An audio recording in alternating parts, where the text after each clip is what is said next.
So good evening, everyone. It's an honor and a pleasure to do this introduction tonight. It's an honor to welcome you all here, to welcome especially some folks from First Nations University, Mark Dockstader and Lynn Wells, to welcome Ray Stason, the Dean of Fine Arts, and it's always good to welcome your own Dean, Rick Clear. We've tried to make it a practice in arts to welcome people to the faculty to talk about big questions, to give us insight into our culture, into our traditions, to help us expand our personal horizons and enrich our lives, to try and build a community where we can talk about such things. Bob Rae has personified through a very long career. He was hesitant at dinner to let us say long career, but a long career in public life, the putting into practice of such thinking, of such questioning. He graduated from the U of T with an undergraduate degree in arts and then later a law degree. He attended Oxford on a Rhodes Scholarship and started a career in politics in 1978 when he was first elected to the Federal House of Commons. He remained there until 1982, where he made a transition into provincial politics in Ontario, became leader of the Ontario NDP and MLA for York South. And he served, perhaps most famously, as Ontario's 21st Premier from 1990 to 1995.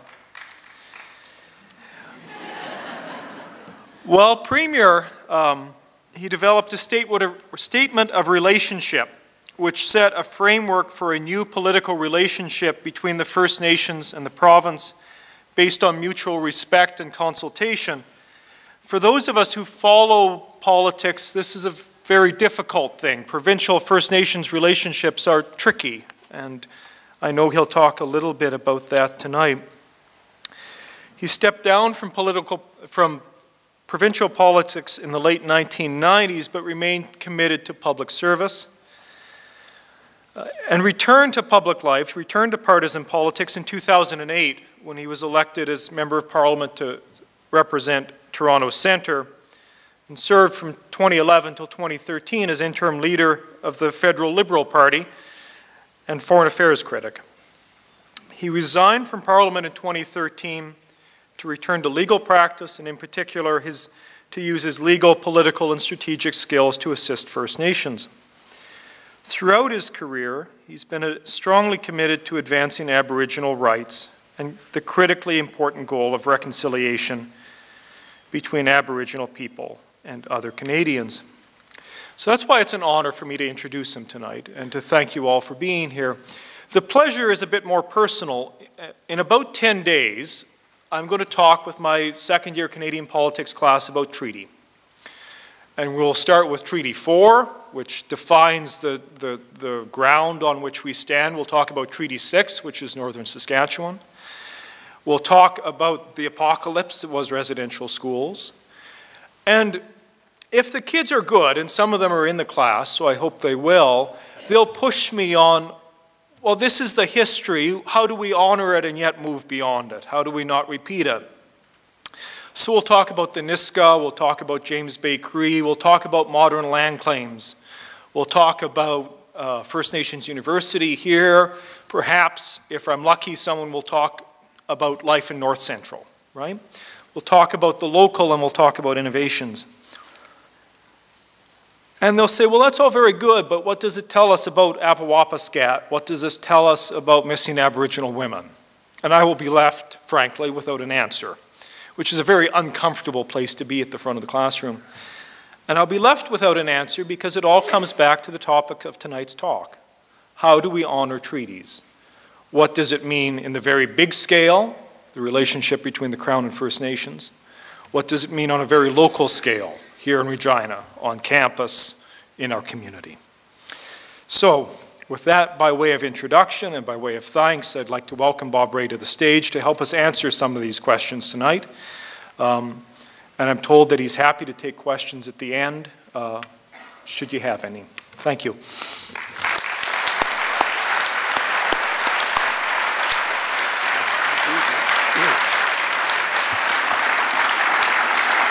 Well, thank you very much. It's great to be back in Regina, and it's wonderful to be here in front of a very respectable crowd on a Thursday night. I really appreciate people coming out. It's good to see so many old friends. Although I'm reminded of George Bernard Shaw's expression when he said, we don't stop playing because we're too old. We grow old because we stop playing. And I can tell you, for those of you who are wondering, I'm still playing. So I hope you are too. Well, I've been working in this part of Canadian life and Canadian politics for a long time, not just as an academic, not just as a lawyer, not just as a political leader, but at all times in my life going back to my early 30s, which is 36 years ago. I was a member of Parliament at the time when the Constitution was patriated. I voted in favor of the patriation and the Charter of Rights and Freedoms. I can vividly remember being in the room with Mr. Trudeau. I was telling the story earlier at dinner tonight, and Mr. Broadbent and I were talking to Mr. Trudeau and Mr. Chrétien about the patriation package and about why it needed to refer to the historic treaty claims of First Nations. And Mr. Trudeau, I don't think I've ever told his son this, but Mr. Trudeau used to refer to me as Junior. And he said to me, he said, well, Junior, what are the existing treaty rights? And I said, well, you know, being a smart, alecky 31-year-old member of Parliament, I said, well, what does freedom of assembly mean? What does freedom of speech mean? We don't know exactly what it means, but we know that it's sufficiently important as a part of our national life to be included in our Constitution, and so it needs to be respected, and it will be interpreted as time goes on by the Supreme Court of Canada. So what I want to talk to you tonight, and I've been warned by my wife not to read my speech because the top of my head is much less interesting than my eyes, so she says, which I think has always been an interesting way of looking at things.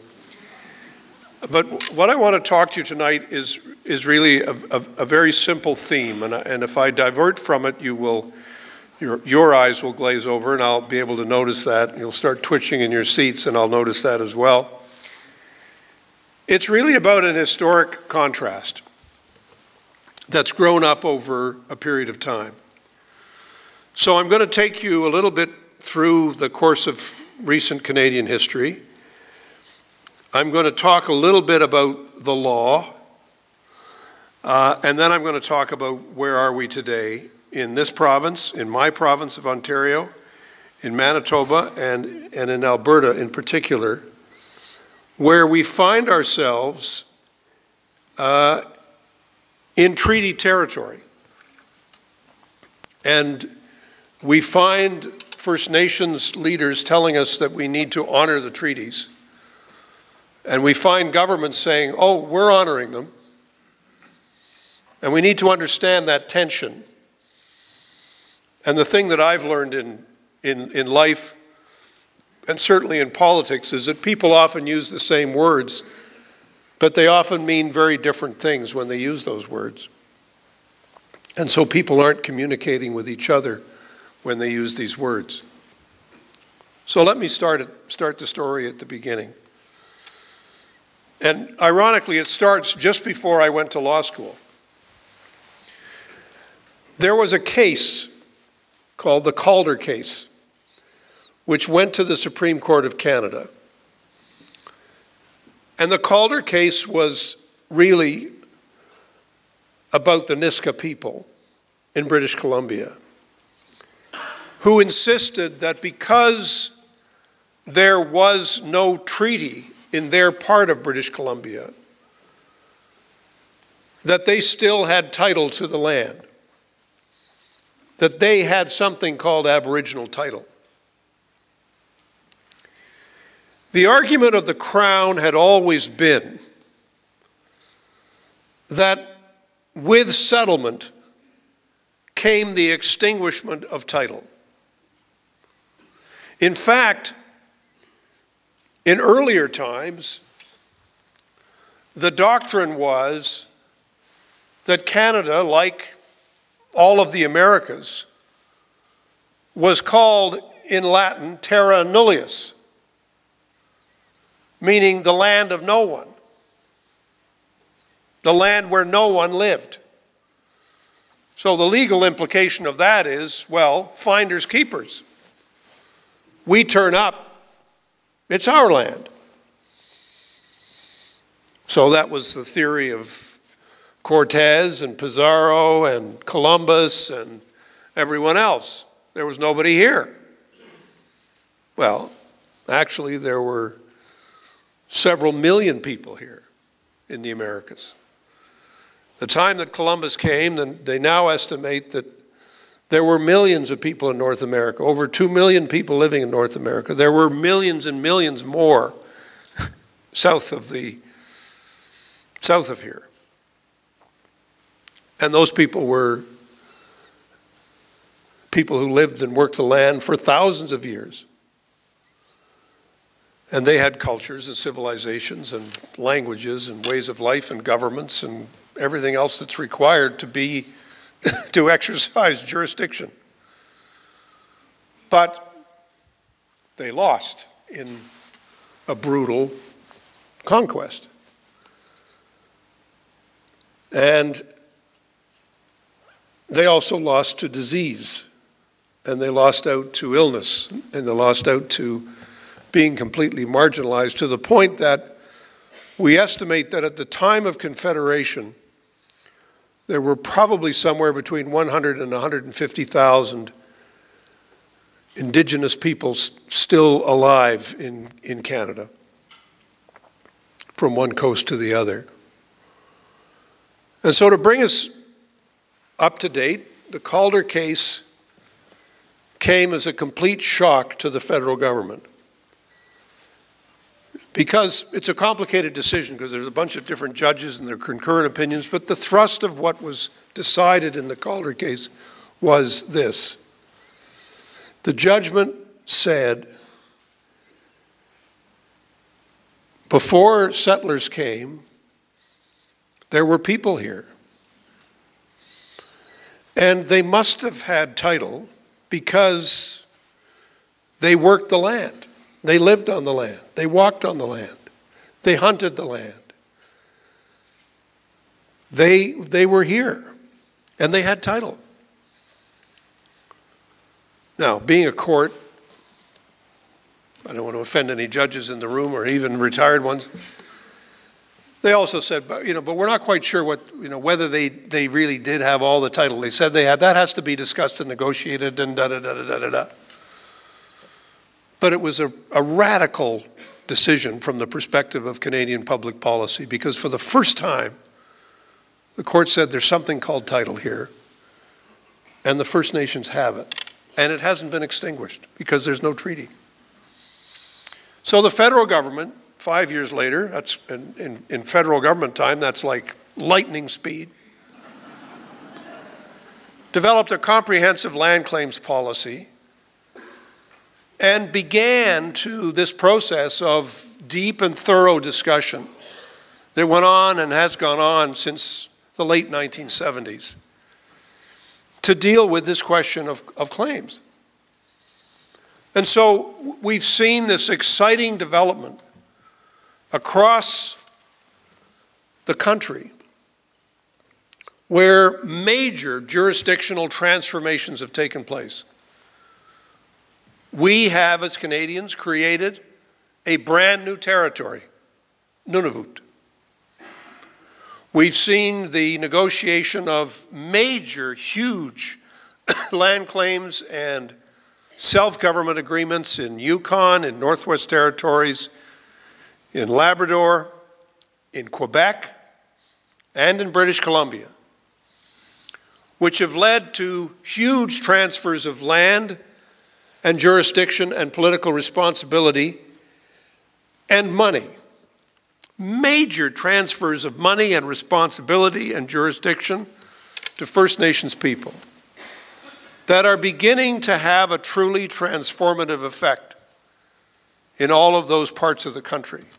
So if you imagine a map of the country, starting in Labrador, where the Innu have now had several agreements which have led to their transformation, plus the resource development that's taking place with the Voisey mine and so on. There's been huge industrial benefit agreements that have been signed. The government of Newfoundland and Labrador has agreed to transfer resource revenues to groups. There have been self-government agreements with the Innu as well as with the Nunavut.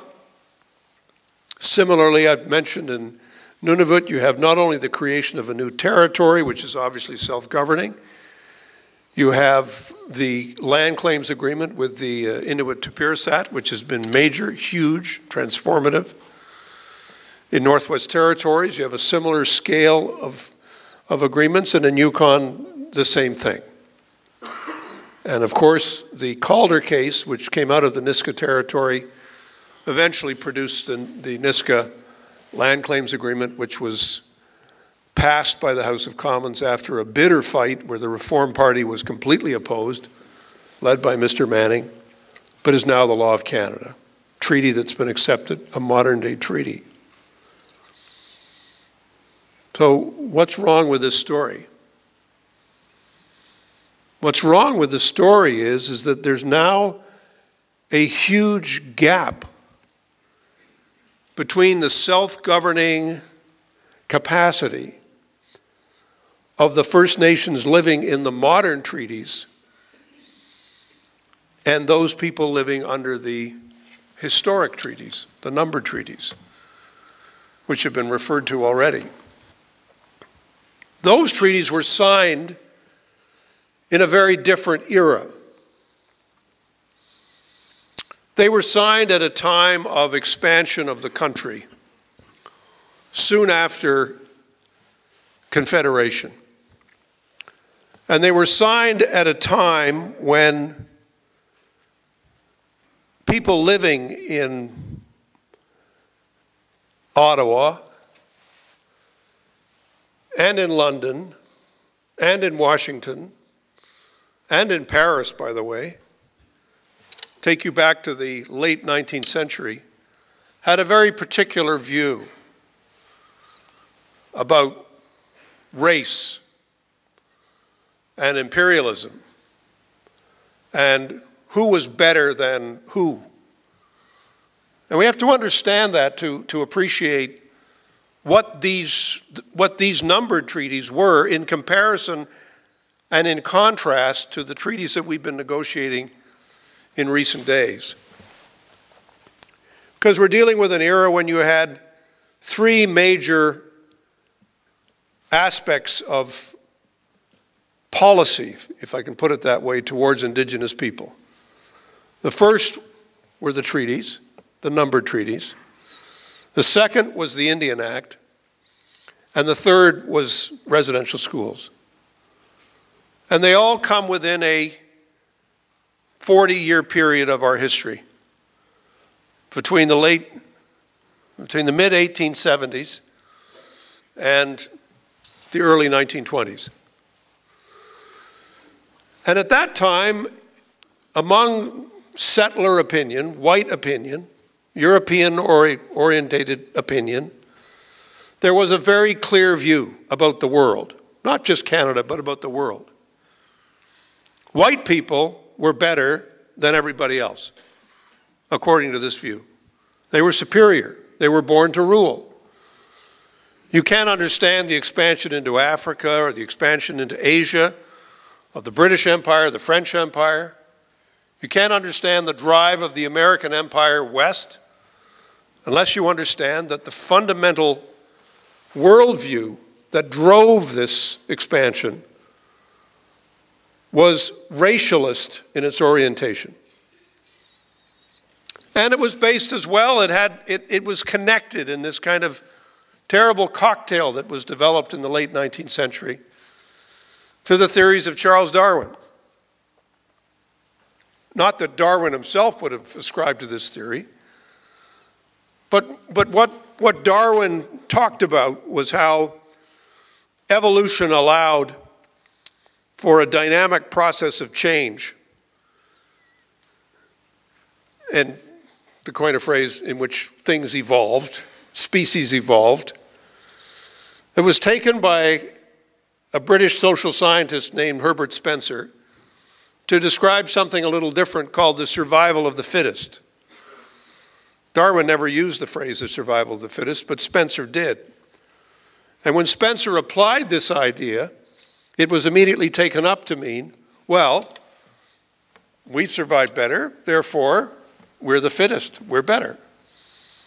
So whether it was in Africa, or whether it was in Asia, or whether it was in Canada, the view was Europeans are born to rule, and other people are born to be ruled. The commonest assumption of our Victorian ancestors was that indigenous people would die out. They would either physically die, or they would simply assimilate and disappear. So, to understand the treaties, it's a hard thing to say, it's a hard thing to come to grips with this, but we have to come to grips with this. This is part of the truth process that's required before we can do the reconciliation part, which is difficult in itself. The truth part tells us that we have to understand what happened, what people were thinking when they negotiated treaties from the government perspective, and what their objective really was. Everyone in Saskatchewan knows instinctively what the objective of the treaties was. The objective of the treaties was to clear the plains. It was to get First Nations and Aboriginal people off the land.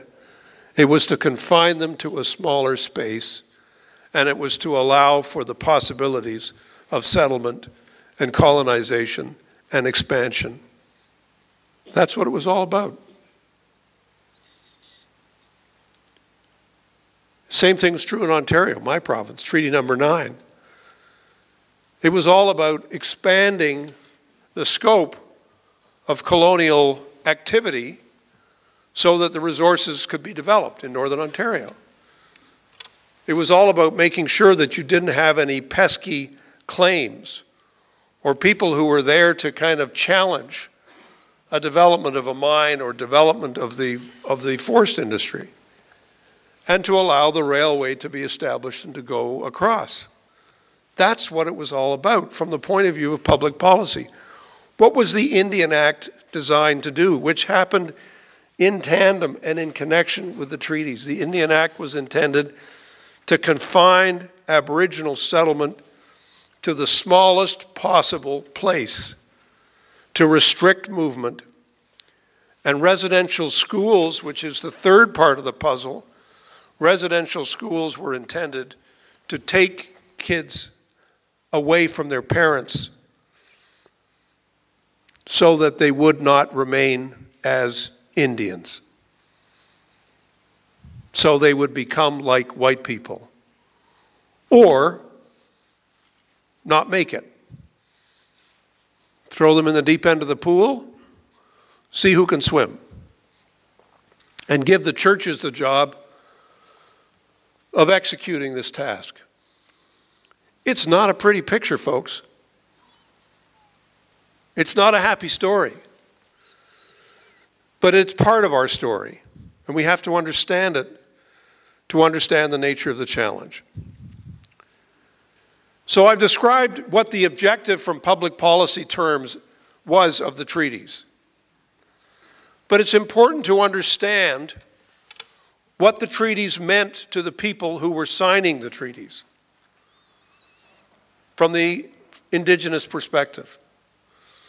Well, partly it depends on where you were, but if you were in Western Canada, you were being starved into submission. Because the basis of the Plains Indians' way of life was the hunt, and was the buffalo, and was the ability to move around the land and to have access to as much land as possible, because that was your home. Your home was not confined to a reservation of 20 square miles. Your home was the whole prairie. And so when we say, well, you signed an agreement that says you cede, release, and surrender any claim that you have to the land, there's a couple of things we have to think about. First of all, who could speak English? Who could speak English?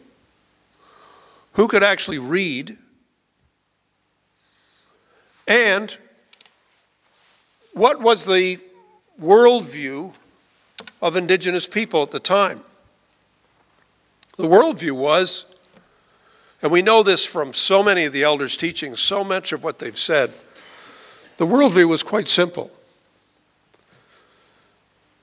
The land we don't own the land. There's no fee simple in the land. We don't divide up the land and say, this is mine and this is yours. We have traditional territories that belong to one tribe or group or another, but the land itself belongs to the Creator. And we are the stewards of the land. We don't own the land. So this completely European notion that somehow the land, this is my square plot of land, this is my land, that's your land, and you can't, you have this, this is mine and yours. It doesn't fit. So the premise, the legal premise of the treaties is, in my view, something that we need to question and understand the problem. There are three ways of looking at the treaties.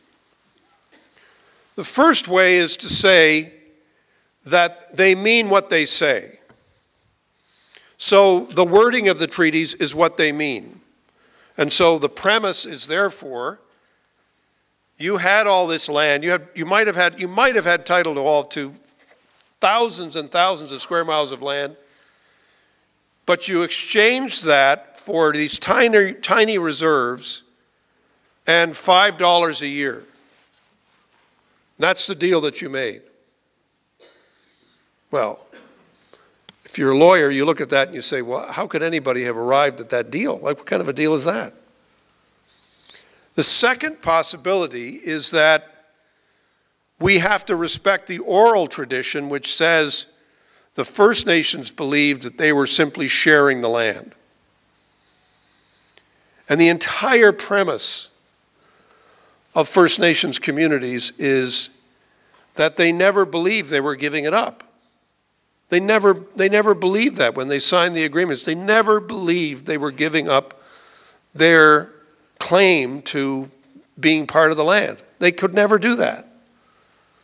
What the elders say is, no, we believed we were sharing the land. And there's actually one case, a legal case called Paulette in the Northwest Territories, where a Judge Morrow, who was a very famous judge of the Northwest Territories, judge of Alberta, judge of Northwest Territories, actually heard the case. He heard the case in the 70s, and in hearing the case, there were actually a lot of elders who could actually recount stories from their parents. It was that close in time. And so they could actually say, well, my father never believed that. And Judge Morrow said, you're probably right. And we have to respect the oral tradition. So he blew up a lot of the federal case. And as a result of that case, the federal government never appealed that decision, never went to the Court of Appeal, never went to the Supreme Court of Canada. They just said, okay, we'll start to discuss. You'll be part of the land claims agreements. We'll start to talk about this with you.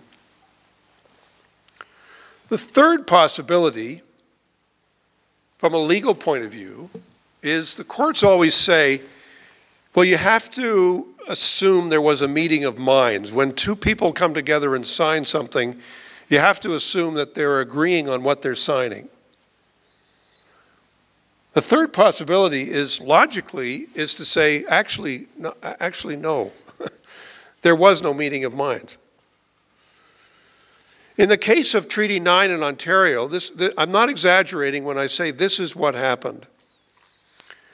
Over a period of 2 years, the government of Ontario and the government of Canada negotiated what would be in Treaty 9. They then wrote it down, and they put it on very nice, like, parchment and everything. The whole thing was like drawn up beautifully. They appointed 3 treaty commissioners, including the now notorious Duncan Campbell Scott. And they went by train and by boat to Northern Ontario. And elders and others would be invited to a meeting, and they'd come at Osnaburg or Fort Hope or any of the large trading communities where there were trading places. And the elders would come in and they'd have a night where they'd say, we're here to negotiate and sign a treaty we'd like you to sign. Your great mother in England will take care of you for all time, and everything will be well, and we'll respect you, all your rights. And a couple of chiefs would say, well, what's the catch? Like, the transcripts from the discussion show they went, well, there must be a catch. No, there's no catch. Nobody, by the way, except for the translators, nobody spoke English. And they wouldn't sign they didn't actually sign the treaty. They simply put their hand on the pen. And the X would be marked. And it would be marked next to a name. And they'd say, well, now we have a deal. Negotiated over a period of an afternoon and evening, and then the signing in the morning. You couldn't sell a vacuum cleaner that way in any commercial agreement. So if you say there was no meeting of minds, well then you say, well, there's no treaty, but we have a problem. Because for the First Nations, the treaties are important. You can't have a discussion with First Nations communities that doesn't come back to saying you must honor the treaty. Problem we have is that the Crown says, we're honoring the treaty. You guys gave up the land. You released and surrendered the land. And so the Crown, the provincial Crown, has taken over. The provincial Crown has moved in. Said, we're the Ministry of Natural Resources, we're the Ministry of Mines, we're the Ministry of this and that, and we have total jurisdiction. We are the Crown. We have jurisdiction on behalf of all the people in our province. And so what's happened is this. When you start to compare how are people doing in the old historic treaties, in the old historic treaty provinces of Ontario, Manitoba, Saskatchewan, and Alberta, and you compare that to what's happening in the rest of the country, you have this gap that's growing. And it's not just a legal gap or a jurisdictional gap, it's a real gap in terms of well-being. Because the James Bay Cree, they have a government, they have revenues, they have responsibility for schools, they have responsibilities for health care, they have responsibilities for advancing the interests of the people, they have infrastructure being developed, they have roads, they have... Compare the situation in Northern Ontario or Northern Manitoba or Northern Saskatchewan. There's no comparison. In those places, people are living in a state of total dependency. All they can get is the handouts that they get from one government or another for one particular project, or maybe they're lucky enough to be living near a mine. They might be able to get a commercial agreement with an individual mining company, but the Crown itself is not prepared to change, not prepared to negotiate jurisdiction, not prepared to negotiate revenue sharing. Premier Wallace said, no revenue sharing. We won't share revenue with any stakeholder group. Well, imagine how you feel if you're a First Nations person and say, stakeholder group. We were here long before anybody else was here. We shared the land with you. And now you're telling us we can't get any of the revenue from the development of that land. So this is the challenge that we face. And this is, I think, the greatest challenge that we face as a country. I have long felt that's what Charlottetown was all about and what it tried to do. It's what we've never really been able to come to terms with. This is the final reconciliation that now needs to happen. And it has to be based on a sharing of power and authority and jurisdiction and wealth and opportunity. It cannot be based on dependency, and it cannot be based on handouts. And it can't be based on saying you have to be like us. It can't be based on assimilation. Because all of those things have completely and totally failed. And so in my view, we're left with a way forward, but it's politically very difficult for a whole bunch of reasons.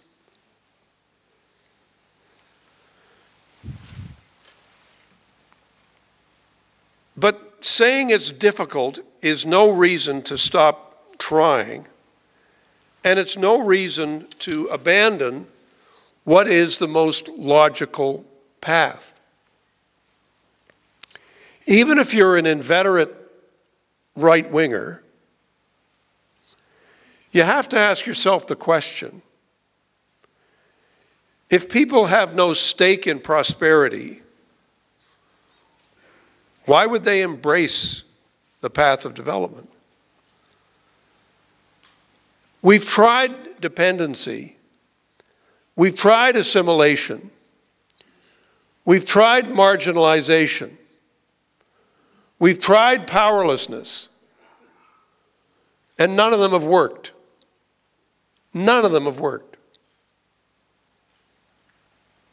We have to try a different path. There's now an additional element that I think is changing the dynamic in the country. And it's really twofold. When I was growing up, and you can appreciate from looking at the color of my hair, that was, well, some would say it's a process that still hasn't completed itself, but Aboriginal people were out there somewhere. Grew up in Ottawa. Never saw an Aboriginal person, never. And there was a frontier was out there. It was cowboys and Indians in different parts of our history, whatever. But it wasn't real. Two things have changed now. The first is that we're in the middle of a continuing demographic revolution. John Ralston Saul has just written a book called The Comeback, which I commend to you as a book, just came out this week. And he points out that what was a small, tiny population base at the time of Confederation has continued to expand and explode, the fastest growing population in Canada. A population that is now, well, the official number is 1.4 million, but the real number is well over 2 million. And I say the real number because there were so many ways in which people were denied the ability to hold on to their Aboriginal identity. So many ways in which they were told that, well, if you married here or left there, or whatever you did, you were gone. So the Indian Act was designed to basically eliminate the Aboriginal population over time. Didn't work. And that population is coming into cities. The urbanization of the First Nations population is a huge and dramatic development of our time. And the people of Saskatchewan know this better than anybody. But I see it all over Northern Ontario. I see it in Toronto. We have the largest Aboriginal community in the country lives in Toronto. So that's the first thing. A younger, vibrant population is coming to urban Canada. And it isn't going to stop. It isn't suddenly going to just say, well, that's done now. It's going to grow. And it was the Royal Commission on Aboriginal People who pointed this out 25 years ago. They said, this is happening. People said, oh, yeah, thank you very much. It's happening in a big way. And if you have a racialist view or a racist view of life, you say, well, that's very worrisome. And I say, no, it's a cause for celebration. It's Canada coming home to itself. And the second thing that's happening is that the resource frontier of the country is moving north. It's moving west. It's moving to where the traditional territory of the Aboriginal people really is. And so even if you wanted to pretend this is not something we need to deal with as a country, if you were a smart guy in the oil and gas business or in the forestry business or in the mining business, you'd say, I'd better get my head around this question. Because these are the people who live here and they're going to be working here and this is their land, this is their territory. And the third factor is the Supreme Court of Canada. And it all goes back to the Calder case, and it all goes back to the decision that was made to include Section 35 in the Patriotic Constitution. And it all goes back to Chief Justice Dickson, who said, okay, Parliament, you told us that we had to recognize the existing treaty rights. We better figure out what the heck they are. And so ever since 1983 and 4, we've had a range of decisions that have said, this is what it means. It means you have to accommodate. It means you have to consult. It means you have to respect. It means there's something called the honor of the Crown. The Crown cannot be seen to be disrespecting the legitimacy of this relationship. And so even if a poll is taken and 85% of Canadians say, we don't really care about, it's not a priority for us. I'm sorry, Canada, this is a priority. It's just become a priority. And it's unfinished business. And nowhere in the country is this going to be more critical than in Western Canada. Nowhere. Because this has always been part of the history of Western Canada. It's always been part of this relationship. And so I conclude, I always say that because people start to get relieved when I use the word conclude. I conclude by saying to all of you, I left partisan politics. Sometimes I had to leave it not entirely voluntarily. Other times I've left it voluntarily, although sometimes reluctantly. And there are many parts of partisan politics that I enjoyed and that I miss. But I still think there's room for engagement by all of us as Canadian citizens in understanding that this is a critical issue for our time. And while governments may not want to respond to it or may not always be able to respond to it, it doesn't mean that we don't have to. And so the agenda means not ignoring the treaties or pretending they're not there or minimizing them, but understanding the following. There has to be an agenda on self-government. There has to be an agenda on empowerment. There has to be an agenda on revenue sharing. There has to be an agenda on education. There has to be an agenda on housing. And yes, there has to be an agenda on what is the urban future for the First Nations people of our country. And these, all of our political parties have to address. And if they ignore them, it's at our collective peril. Because the fact is that unlocking the resource wealth of the country and unlocking the human potential of the country really depends on our ability to face up to these questions and not to ignore them. So this is a challenge that we all face, whether we're conservatives or liberals or New Democrats or Greens, whatever political persuasion we may have, we can't let the political parties off the hook. We have to get them to address these issues, and we have to be prepared to address them, whether it's provincially or federally. That, I believe, is the path ahead for us as a country. And it's certainly the path ahead for the province of Saskatchewan. Thank you very much. Appreciate it.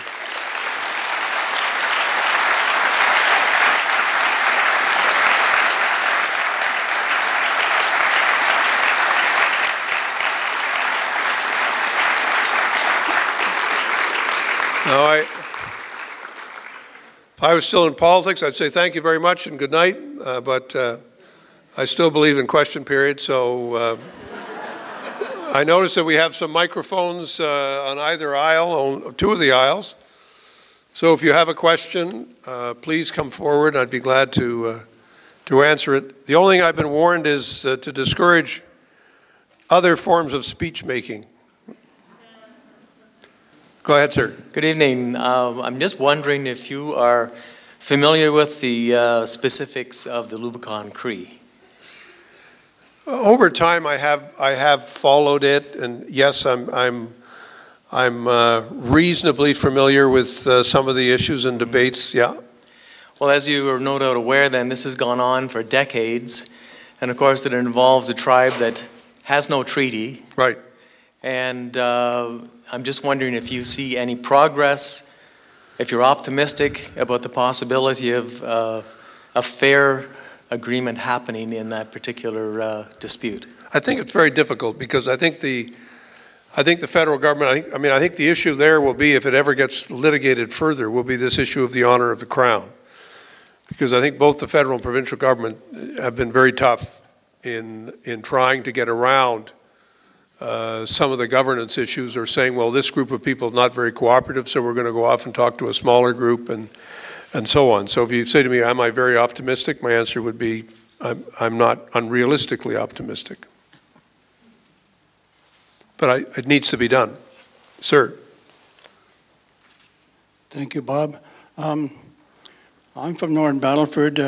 I've been a chief of my community, been a counselor for quite a long time. I'm here on education purpose, and regarding oil history, I talk about the Dalgamou case. Yes. Well, oil history for First Nations elders. Yes. Was permissible in courts. I've had the opportunity to discuss and also get teachings from my elders and a lot of our older people.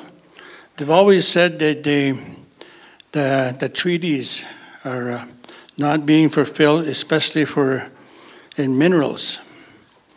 They always said that the very word that you just used, it's unfinished business for the minerals.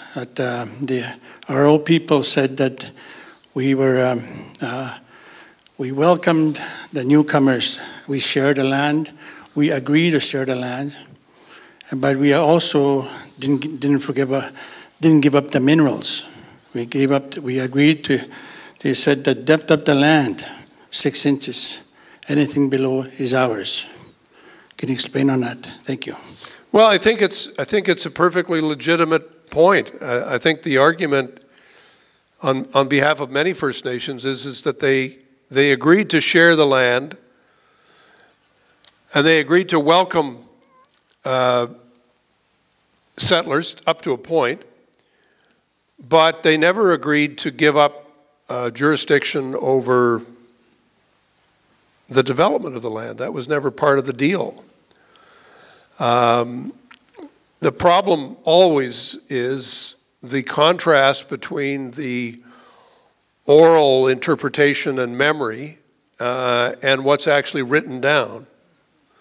And what is actually written down is, and what we know was in the mind of the Crown. We know what the Crown was thinking. The Crown was thinking all the way through, how do we get these people off the land, and how do we get jurisdiction in place so that we can develop the land. In Ontario, it's very clear.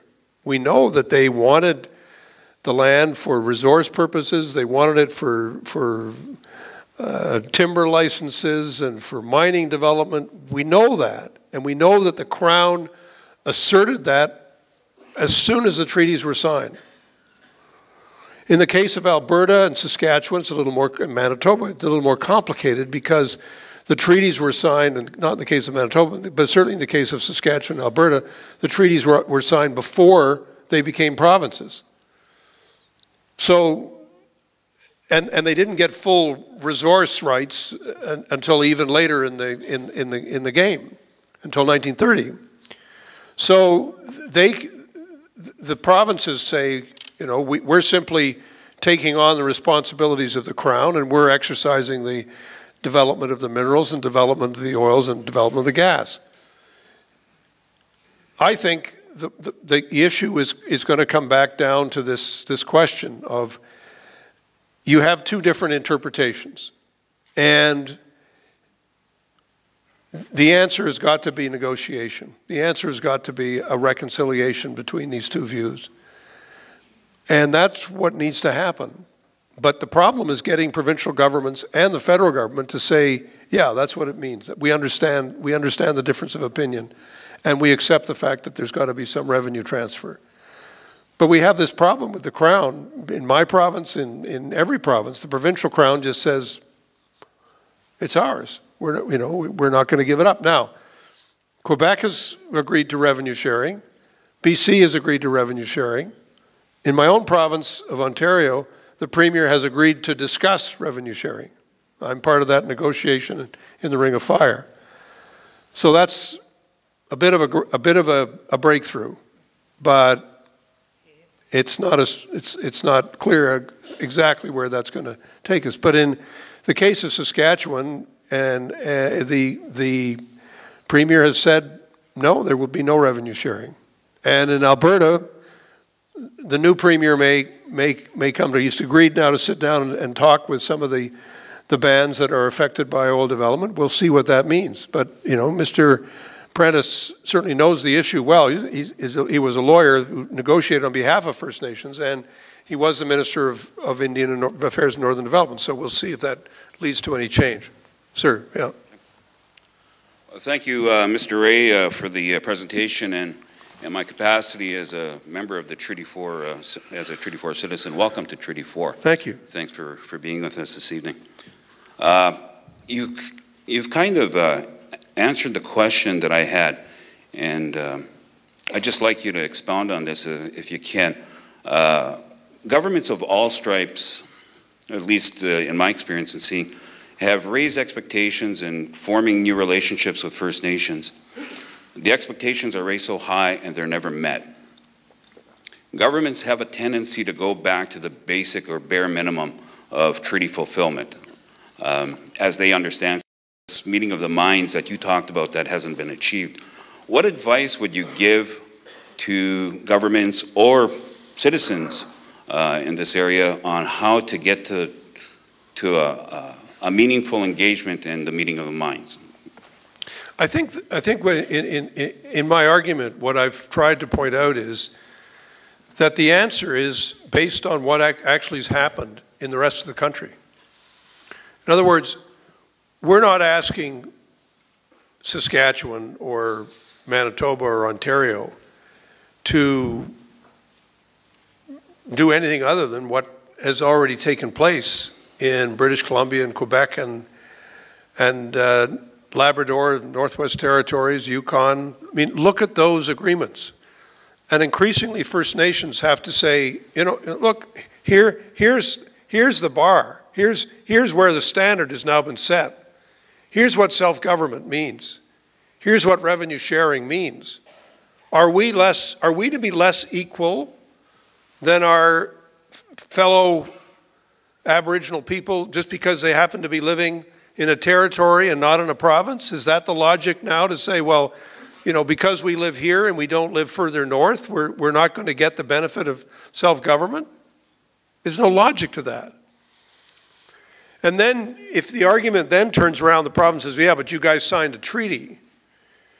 you then have to go back to the basics of what's fair and say, well, you're not seriously suggesting that the same people who brought you residential schools and the same people who brought you the Indian Act are going to be the standard for a modern 21st century government as to how you treat First Nations people.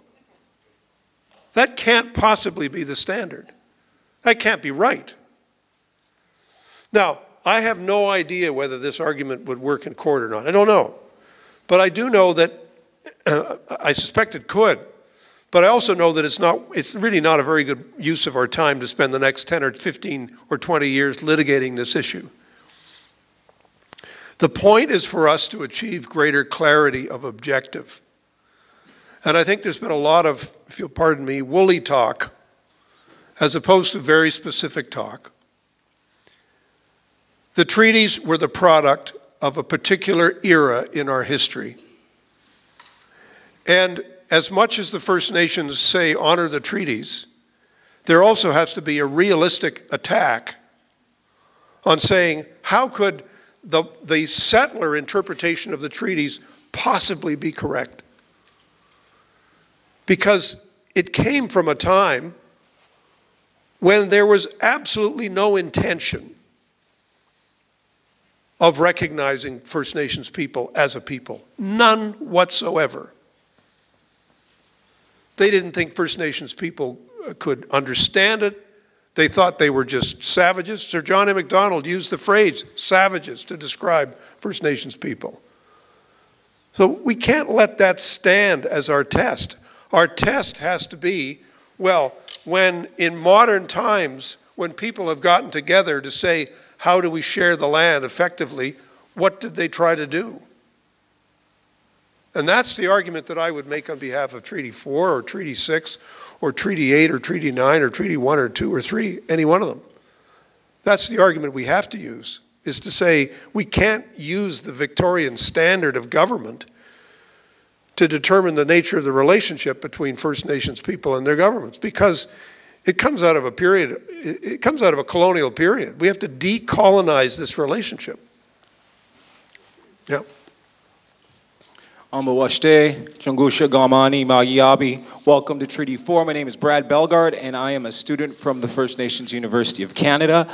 I had a whole bunch of questions to ask you, but then they get answered every once in a while. So I'm going to throw out a new one, a fresh one that just came to my head while I was standing here. We have, you mentioned Section 35. Yeah. Right to fishing, right to logging, right to land. That still places Indigenous people, First Nations people, specifically under the scope of the Aboriginal and Northern Development, Indian Affairs, pretty much. There's a lot of discussion back and forth whether we take away the Indian Act, abolish the Indian Act, let's get rid of it. It needs to be, we need to have some kind of a structure in order to be able to replace that Indian Act with something. Yes. In your opinion, what would be an acceptable replacement for that document, that form of policy? I'm keeping in mind honoring the treaties, and I just want to go on record here as saying it is always left out in the discussion of the treaties. When the treaties were signed, it was a nation-to-nation basis. And it was, every treaty was signed in the presence of a pipe. The pipe is a sacred object. That means it's binding, and the spirit and intent comes from the heart. It was the truth that was spoken. So I just want to go on record to say that, because it's not documented in the written text, it's documented in oral tradition. And how would we go about replacing the Indian Act with something that honors the treaties and keeps that spirit and intent alive, in your opinion? Thank you. Well, that's a big question. It's a very good question. I think the last time a government tried to get rid of the Indian Act was Mr. Trudeau's government in 1968 with the White Paper, which was rejected out of hand, rejected very quickly by the Aboriginal leadership. I think that came as a total surprise to the government of the day, but it's what happened. So we're not going to try that again. Whatever happens has to be negotiated. But in my view, and I don't mean to say this uncharitably to anybody here who works for the Department of Aboriginal Affairs and Northern Development, as it now is that department should be blown up. and I say that because it really is a classic colonial administration. It's based on, out of Ottawa, running hundreds of thousands of square miles of territory and dividing up into little jurisdictions the reserve structure. And the reserve structure is not really sustainable as it is currently constituted. It isn't sustainable. So we need to find new ways of self-government that go beyond the reserve structure, that look at how do we create more effective units of self-government, more effective jurisdiction of self-government. Now, I'm going to be very candid. This is not easy to do because the genius of the Indian Act, if you like, is that you've given a lot of the Native leadership a very strong stake in the current structure, which is not sustainable. But it's sustainable for them because it works for them. But you say this isn't going to work for the whole people. So there has to be a really candid discussion inside First Nations communities to say, if we were to take the money out of Indian affairs, out of Aboriginal affairs, and if we were to reallocate those budgets, and if we were to give First Nations people the responsibility for those budgets, what would be the units of governance that we would use? Would it be 300 people or 200 people? Or no, I don't think it would be. I think it'd be bigger units of self-government, bigger regional units that would have real responsibility. This is a process of negotiation. We called for it in Charlottetown. That was part of the Charlottetown Accord, that we would have self-government negotiations in every province, and this would take place. It hasn't happened, and there's been no momentum for it, but we have to rediscover that momentum. And ultimately, I think at that point, the Indian Act can disappear, and the department can disappear, and the jurisdiction and responsibility will be clearly held by the people in whose interest these things are supposed to be done. And it's got to happen. It's begun happening. The process is gradual, but we have to move to self-government in our country just as surely as every former colony of England or France has moved to self-government and greater control over its jurisdiction. One of the strangest comments that Mr. Harper has ever made was when he said that Canada has no history of colonialism.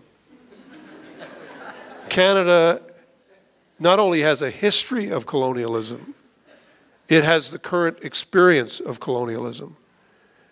And that is the experience that we're trying to come to grips with and trying to bring to a conclusion. This is the last vestige of the imperial experience. And we haven't even been able to identify it as such and say, this is what it is. We got to get rid of it because it does terrible things to people. It does terrible things to the people who are on the receiving end. And one, by the way, it also does terrible things to the people who are giving it out. And that's been true for every colonial experience the world has ever known. It corrupts everybody. And that's the problem we face. Yes, sir.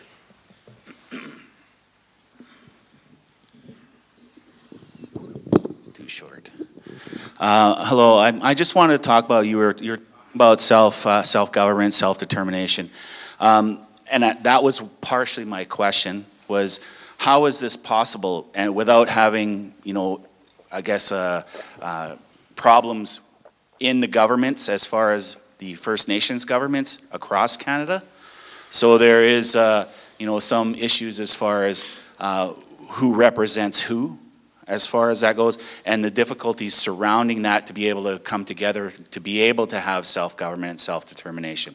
And I know you were talking about that, and you did answer those questions in some ways, but is it even possible in that way to be able to get everybody together, to collect them, to be able to have this, national government to be able to reflect benefits of First Nations? Well, it's first of all, let's not make it more complicated than it really is. I mean, it is complicated, but it's not impossible. Other parts of the world have done it. The Maoris have done it in New Zealand effectively in a variety of ways. Not perfect, but they've certainly moved beyond where we are today. And you know, there's a variety of ways in which it can be done, a lot of possibilities, but until you start to explore those possibilities and have those discussions, I guarantee you it will never happen. But it will only happen if we start having the discussion. I mean, what's happened in James Bay is that they started, it was an evolutionary process. They started out with local reserves under the Indian Act coming together and for some purposes agreeing to bargain together and work together. And then eventually they've created now a regional government which includes non-Aboriginal people and Aboriginal people, which is what you have in Nunavut. You have a territorial government which is not defined by ethnic or race or anything else or Aboriginal identity or anything. And then you have the Inuit Tapirsat, which has its own responsibilities for the Inuit. So there are lots of possibilities. And there, you know, it will come from the ground up. Can we imagine, how can we improve urban Aboriginal governance? How can we improve the urban Aboriginal experience? How can we give voice to people who are living in cities where they have no effective voice, so they have very few people who are elected to anything, and have a great deal of difficulty participating in the life of the city? How do you change that? How do you create new models? And to some extent, you have to invent new models because the old models won't work. They won't do it for you. They don't provide for it. And the same thing's true in northern communities. In my province of Ontario, there is a way to do it in northern Ontario, but right now you have 40,000 people living in Treaty 9, and they have no effective responsibility for anything. None. And they have little tiny communities in which they're allowed to, you know, kind of play in the sandbox and decide who's going to live in one of 3 houses every year that gets built. They have no effective responsibility for anything. They have no control over budgets. They have no control over revenue. They have no control over land. They have nothing. So, you know, this has to change. I mean, it's ridiculous that it doesn't change. The things turning up on the minister's desk in Ottawa saying, you know, what's going to happen in deciding on, you know, how many schools are going to get built in places that are thousands and thousands of miles away from where the minister lives. It's absurd. Why would we put up with that today? Why would we expect people to put up with it? Yeah. Schools in Saskatchewan have made teaching treaties a high priority, and it's much different teaching Aboriginal history than it was when we were children. Yes. In your opinion, what is one thing you want today's Canadian school children to know about treaties? Well, I think you're right. I mean, I think you made a very important point, and that is that, you know, this is a part of something that needs to happen. But I think everyone agrees. I shouldn't say everyone. I think most people agree that we have to change the curriculum throughout the country, throughout the school systems, so that everybody can embrace and understand the nature of the Canadian experience, and that is something I think very different. I think you tell the truth about the treaties. I think you say, this is what the white people thought they were doing, and this is what the Aboriginal people thought they were doing, and that's how we got the treaties. And that's why somebody can stand up and say the treaties are not being respected and honored, and somebody else can say the life of the treaties is not being respected, and some lawyer working for the federal government or for the provincial government will say, we're doing exactly what we said we would do. We said we'd take over the land, and that's what we did. We said we'd pay them $5 a year. We've been doing it every year since 1905. You know, we've lived up to them. Yeah. Good evening, Mr. Rae. Hi. I have 2 questions. You talk about self-government, but among First Nations, the term isn't used as much as self-determination, and I think it's important for people to know the difference between the two. And if you could speak a little bit about that, the difference between self-government and self-determination. The second question I have is, what is the largest or the biggest danger that First Nations are facing politically, socially, economically, with respect to the government, current federal government that's in power? I think the phrase self-determination has a lot of resonance in First Nations communities because it's it speaks to a broader sense of sovereignty and empowerment than self-government. I think the phrase self-government often perhaps has the sense of being another level of government within a confined, jurisdiction. I think self-determination gives people a greater sense of empowerment. I think the reality will be somewhere in between those two, because I think the reality is going to be that there will be on the part of other governments, there will be an insistence of transparency, compatibility with the existing laws of Canada, and how do we compare and contrast and make sure people's rights are being respected. And that's part of the give and take and the discussion, the dialogue that needs to happen.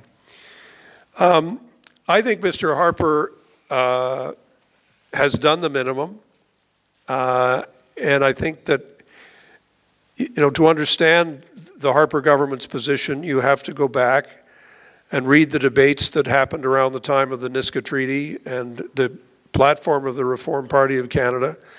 And I think that's fundamentally where Mr. Harper's government is, and that is to do as little as possible, because they don't believe that the reserve structure is the least bit sustainable.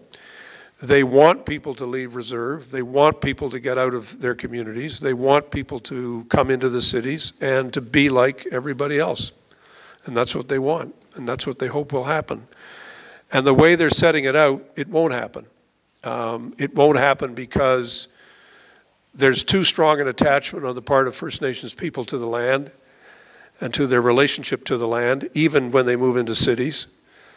And secondly, because it's a denial of the fundamental relationship between First Nations people and the governments of Canada and the Crown.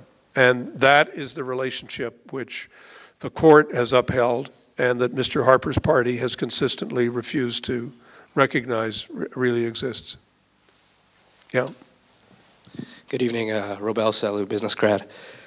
In regards to the Foreign Investment Protections Agreement that was just signed last month, what does that mean when there's a foreign investor now at the table who can overstep certain treaties or overstep and legally sue the Canadian government if their foreign investments are being challenged?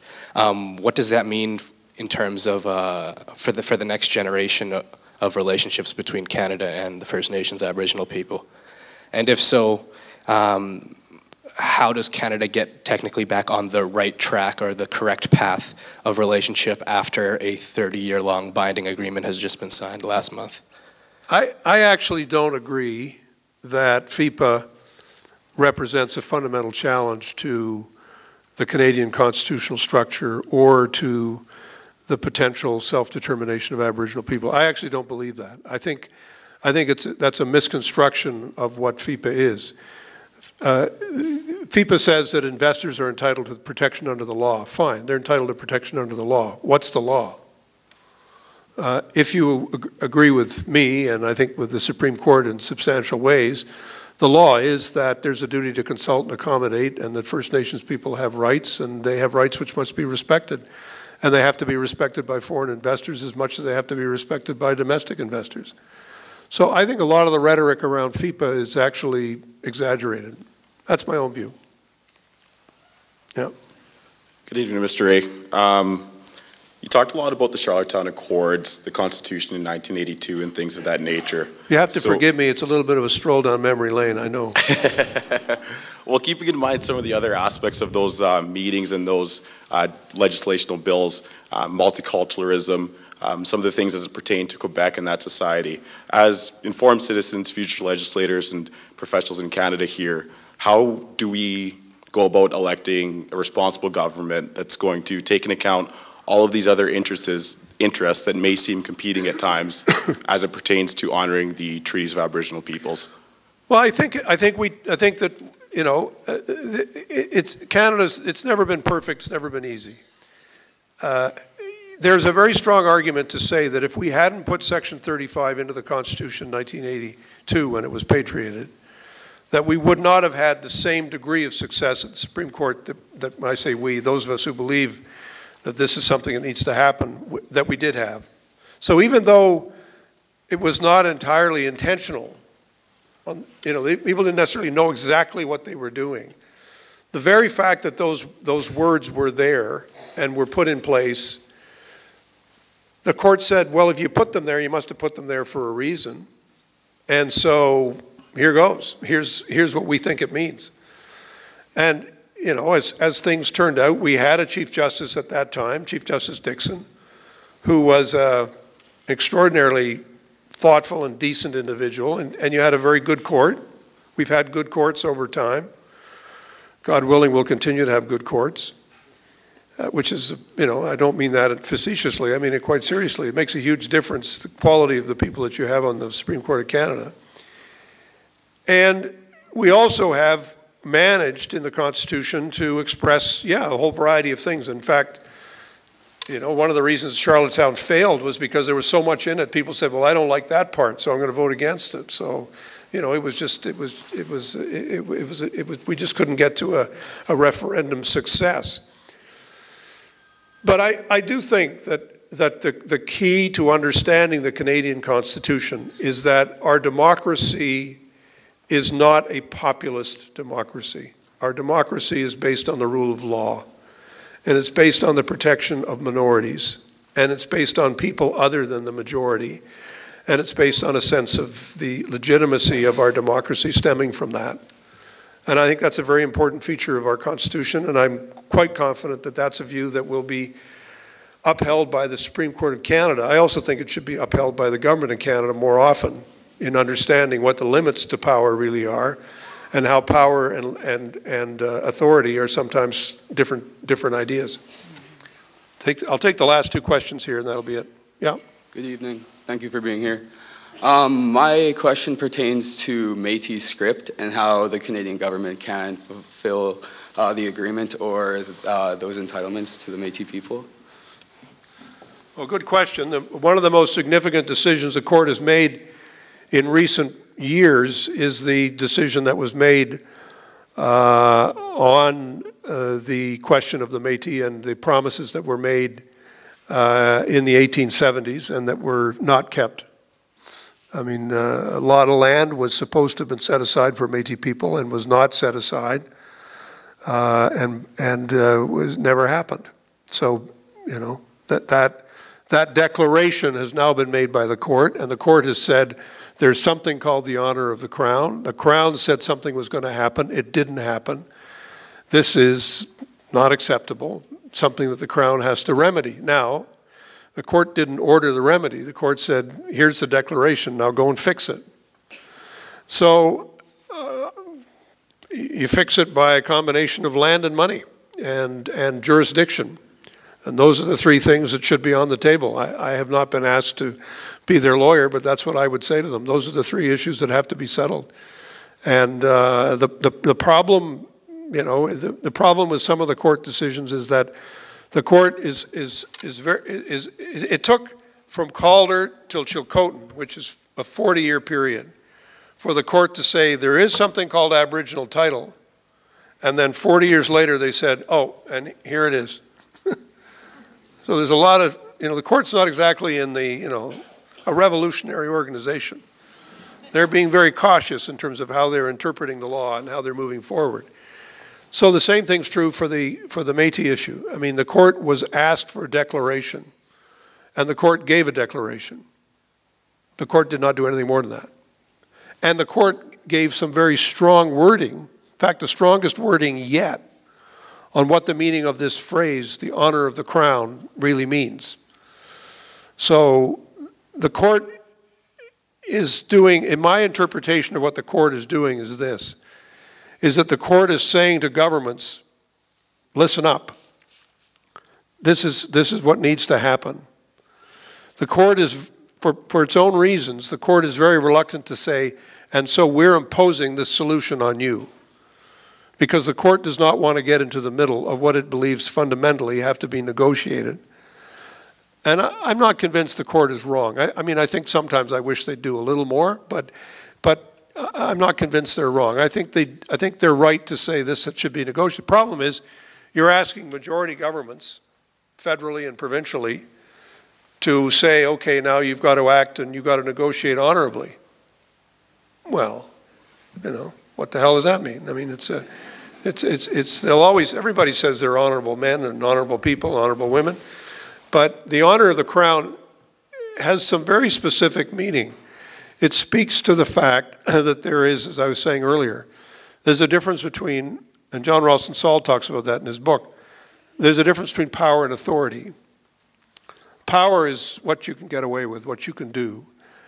Authority, legitimacy comes from acting in a way that actually respects all of the rights and all of the things that need to be respected. And that's the tension that we're dealing with. But I would say it's land, it's money, and it's jurisdiction. Those are the three things that need to be on the table in the province of Manitoba. So I'll take this as the last question. Hello, my name is Benjamin Dietz. I'm a police studies student. I hope you take no offense to this question. If you do, you can blame my professor, Rob Nestor.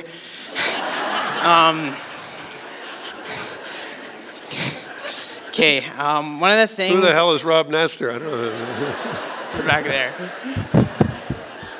So why doesn't he have the guts to get up and ask the question himself?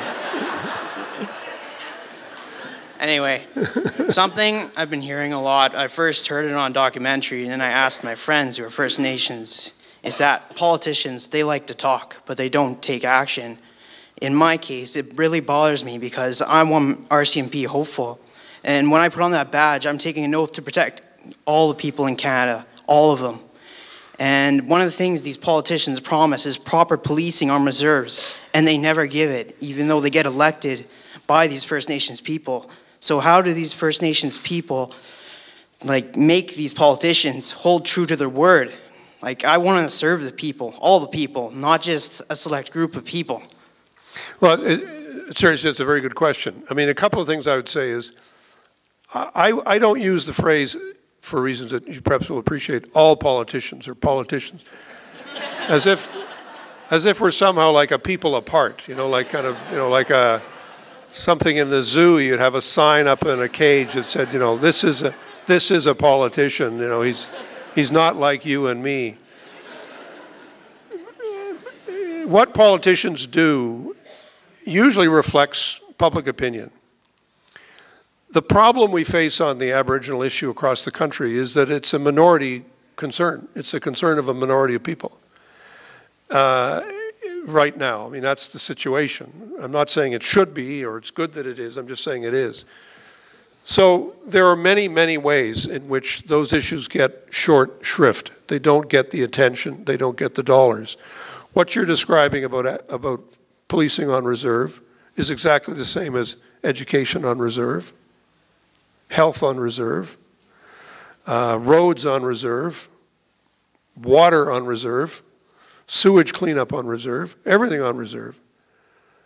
Reserves do not get what they should get. In fact, there's a case now before the Canadian Human Rights Tribunal where the argument is being made by First Nations people that child welfare rates, support for families on reserve is much less than it is off reserve, even in neighboring communities. If you're on reserve, you get this much. If you're off reserve, you get this much. And the argument of the Crown is, too bad. We give what we want, they give what they want. The province gives what they want, we give what we want. There's no, you know, that's the way it is. Same thing with policing. Too bad. We give the policing budget that we can afford, they give the policing budget they can afford. So it'll be a combination of two things. It'll be public opinion beginning to say this discrimination is wrong because they don't like discrimination, which people should start to say. And the second will be our courts and our human rights tribunals saying it's not acceptable to have two levels of funding. It's discriminatory. Some of that will be handled by the politicians. Some of that will be handled by the way the law changes.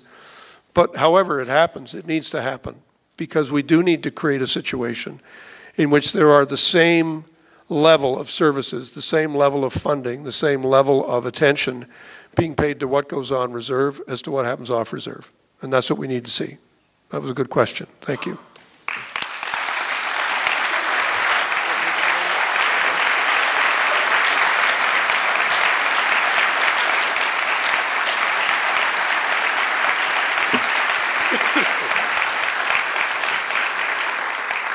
Thank you. I have a small gift with which to present you. It's a copy of a book by our own James Dashik. I know you've already read it, perhaps, but now you have a copy signed by the author. Oh, nice. Thank you very much. Thank you.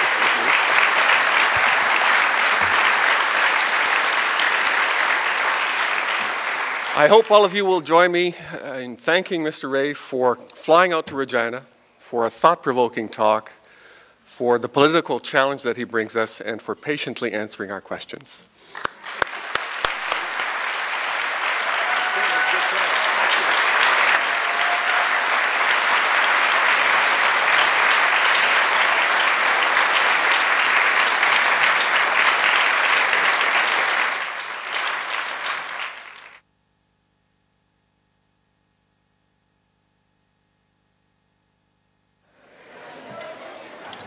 There is the reception outside, so feel free to join us.